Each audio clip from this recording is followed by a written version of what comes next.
आज हम लोग पढ़ने जा रहे हैं नॉर्मेलिटी। याद कीजिए, जब हम लोग पिछले चैप्टर में कंसंट्रेशन टर्म्स पढ़ रहे थे तो उसमें सिर्फ एक टॉपिक बच गया था, वो है नॉर्मेलिटी। वो आगे अगले चैप्टर में मैंने बोला था कि अगले चैप्टर में पढ़ना है। तो नॉर्मेलिटी क्या होता है? कंसंट्रेशन टर्म्स का ही एक टॉपिक है। जैसे हम लोग कंसंट्रेशन टर्म्स में क्या पढ़ा था? मोलरिटी पढ़ा था, मोलरिटी पढ़ा था, मोल फ्रैक्शन पढ़ा था, या फिर मास परसेंट पढ़ा था, वॉल्यूम परसेंट पढ़ा था। मतलब बहुत तरह का हमने कंसंट्रेशन टर्म्स पढ़ा था, उसमें एक नॉर्मेलिटी भी था। तो चलिए नॉर्मेलिटी देख लेते हैं, नॉर्मेलिटी क्या होता है। आज के चैप्टर, आज के टॉपिक में हम लोग सिर्फ नॉर्मेलिटी करेंगे। तो सबसे पहले जैसे नंबर ऑफ इक्विवेलेंट, हमने पिछले लेक्चर में पढ़ा है इक्विवेलेंट मास क्या होता है। ठीक है, इक्विवेलेंट मास क्या होता है? टोटल मास या फिर atomic mass divided by N factor, उसी को हम लोग इक्विवेलेंट मास कहते हैं। अब हम लोग इस टॉपिक, यहाँ पे हम लोग को सबसे पहले जानना है नंबर ऑफ इक्विवेलेंट्स क्या होता है। जैसे नंबर ऑफ मोल्स होता था ना मोलरिटी में, मोलरिटी में हम लोग क्या पढ़ते थे? Number of moles. उसी तरह यहाँ पे क्या है? Number of equivalents. तो number of equivalents is equal to given mass of substance divide by equivalent mass. ठीक है, नंबर ऑफ इक्विवेलेंट्स क्या होता है? Given mass of substance divide by molar mass होता था, तो क्या होता था? नंबर ऑफ मोल्स हो जाता था। तो नंबर ऑफ इक्विवेलेंट्स के लिए हम लोग मोलर मास के जगह पे इक्विवेलेंट मास से डिवाइड करेंगे, तो वो हो जाता है नंबर ऑफ इक्विवेलेंट्स की। अगर सपोज ऑक्सीजन का मैं एग्जांपल लेता तो ऑक्सीजन का इक्विवेलेंट मास कितना होता है? 8 होता है। तो अगर मैं बोलूँगा आपसे कि 32 ग्राम में कितना इक्विवेलेंट है, तो आपको 32/8 करना है, यानी कि 4 हो जाएगा। तो चलिए, it is similar to number of moles, number of moles के जैसा ही है, बस यहाँ पे क्या होता है? मोलर मास के जगह पे इक्विवेलेंट मास यूज़ होता है। इक्विवेलेंट मास हमने पीछे से क्लास में ही पढ़ा है, molecular mass by N factor.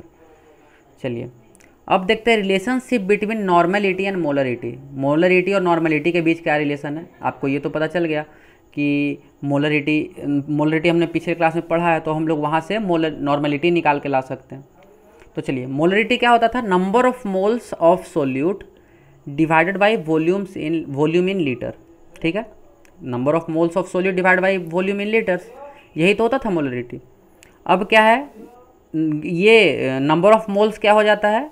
Number of moles is equal to given mass divide by molecular mass, यही होता था ना, given mass divide by molecular mass, और ये रहा वॉल्यूम। तो इसको हम लोग कैसे लिख सकते हैं? नॉर्मेलिटी का फॉर्मूला क्या है? Number of equivalent divide by volume in litre. इसको मैं आपको यहाँ पे अच्छे से लिख देता हूँ कि जो नॉर्मेलिटी का फॉर्मूला है वो होता है number of equivalents divide by volume in litre.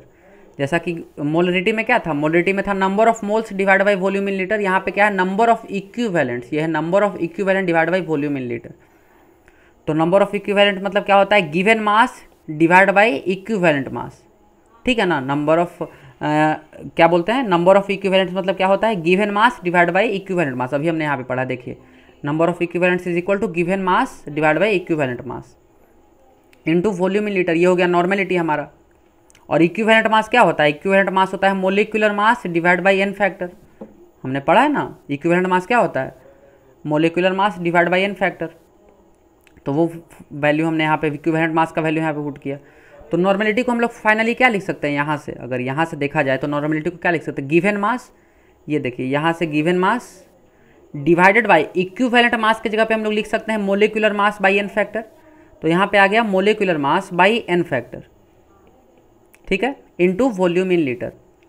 अब ये एन फैक्टर को हम लोग ऊपर ले जा सकते हैं, तो ये क्या हो जाएगा? Given mass into N factor divide by molecular mass into volume in litre. ये हो गया हमारा नॉर्मेलिटी का फॉर्मूला। तो चलिए, इसको हम लोग नॉर्मेलिटी को ऐसे लिख सकते हैं ना, is equal to given mass divided by molecular mass, molecular mass into N factor divided by volume in litre, volume in litre.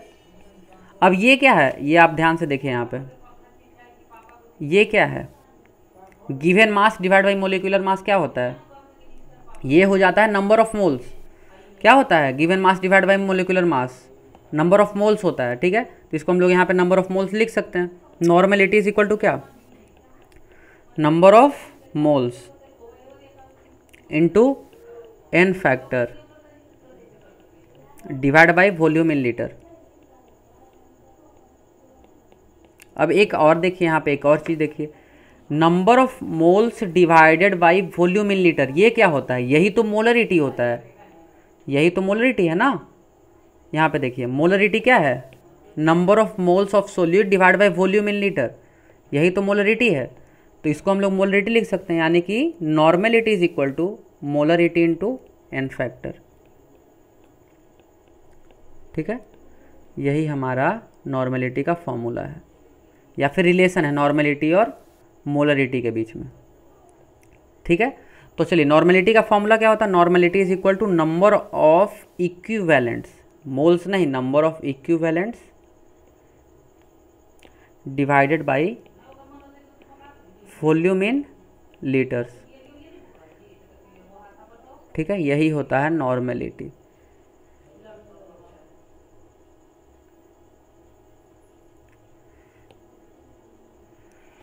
ये था नॉर्मेलिटी। आज हमने लास्ट जो एक बचा हुआ था हमारा कॉन्सेंट्रेशन टर्म्स का, उसमें हमने नॉर्मेलिटी कंप्लीट कर। नॉर्मेलिटी क्या होता है? नॉर्मेलिटी होता है number of equivalents divided by volume in litre. Number of equivalent divided by volume in. Number of equivalents क्या होता है? नंबर ऑफ इक्विवेलेंट्स होता है टोटल गिवन मास, जो हमारे पास मास दिया हुआ है क्वेश्चन में, डिवाइडेड बाई उसका जो इक्विवेलेंट मास है। अब इक्विवेलेंट मास क्या होता है? Molecular mass by N factor.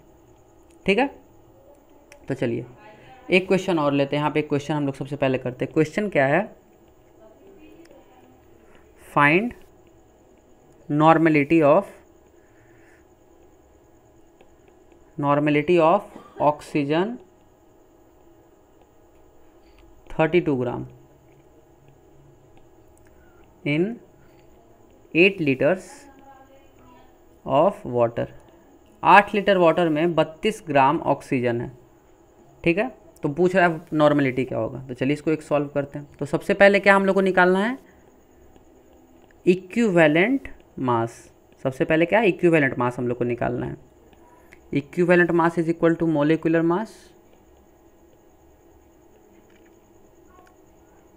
Mass by N factor. O का कितना होता है? 16 होता है, तो 16 बाई 2 इक्वल टू 8। तो इसका इक्विवेलेंट मास कितना हो गया? इक्विवेलेंट मास कितना हो गया? 8 हो गया। अब हम लोग को क्या करना है? नंबर ऑफ इक्विवेलेंट्स निकालना है।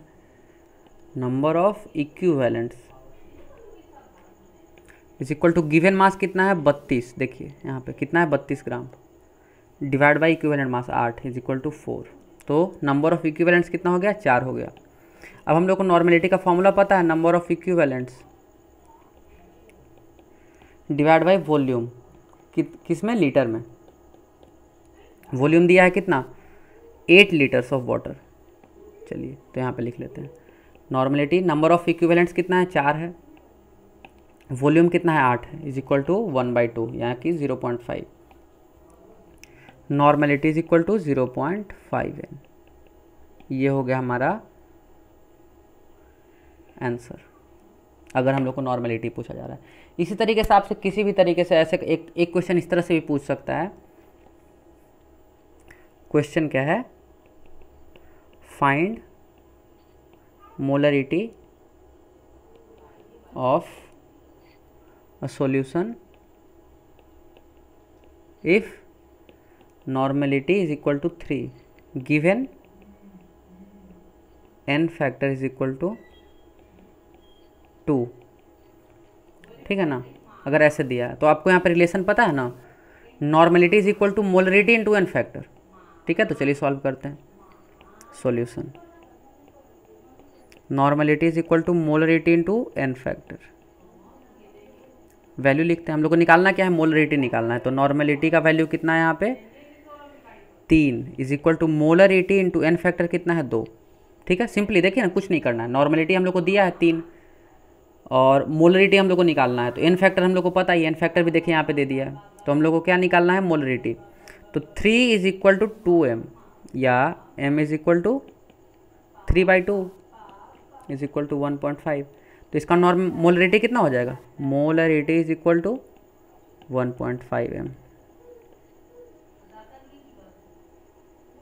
ये हो गया सिंपल। इसी तरीके से आपसे सिंपल क्वेश्चन इसमें पूछा जाएगा कि मोलरिटी कैसे निकालते हैं, नॉर्मेलिटी से मोलरिटी कैसे निकालते हैं।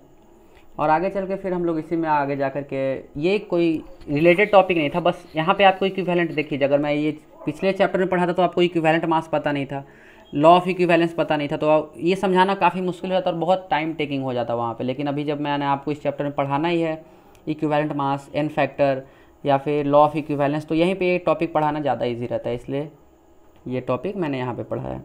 इसका कहीं ज़्यादा यूज़ नहीं आएगा, मतलब इस चैप्टर में नॉर्मेलिटी का यूज़ नहीं आएगा, बट हाँ आपको अगर कंसंट्रेशन टर्म्स में ही पूछ दिया गया तो आप आंसर दे पाएंगे। फिर आगे जाके फिर हम लोग पढ़ेंगे कि इक्वेशन को बैलेंस कैसे किया जाता है, रिडॉक्स रिएक्शन, जैसे कोई भी रिएक्शन उसको बैलेंस कैसे करते हैं चार्ज ले करके। पहले हम लोग क्या करते थे, सिर्फ मास को बैलेंस करते थे, बट अब हम लोग चार्ज को बैलेंस करेंगे, तो वो सब कैसे किया जाता है। तो आज के लिए इतना ही रखते हैं, मिलते हैं आपसे अगले क्लास में। कोई डाउट हो तो कमेंट सेक्शन में प्लीज़ पूछ सकते हैं आप।